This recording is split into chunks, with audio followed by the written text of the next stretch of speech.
How to use Apple gift card. Hello guys, this is Atticus and welcome back to another video. In today's video, I'm going to show you how you can use your Apple gift card.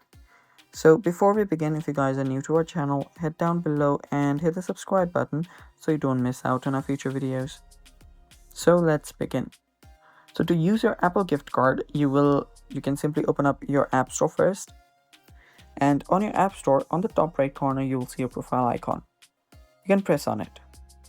After you press on your profile icon, you should see your information such as your profile name and stuff. And also a little below, you'll find an option called redeem gift card or code.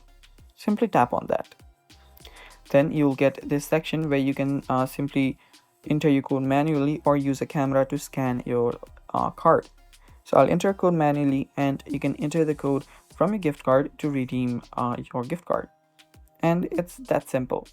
What you can also do is you can also use your Apple Pay or your wallet to enter out the card right here. You can press on the plus icon after you open up your wallet, and from here you can add an Apple gift card. So from here you can add a gift card. You can apply for not apply for Apple card, but you can simply add a card like you would normally do. You can scan it and add it, and you can use the Apple gift card from Apple Pay as well. And that's it for today. Thanks for watching. Stay tuned for more, and bye bye.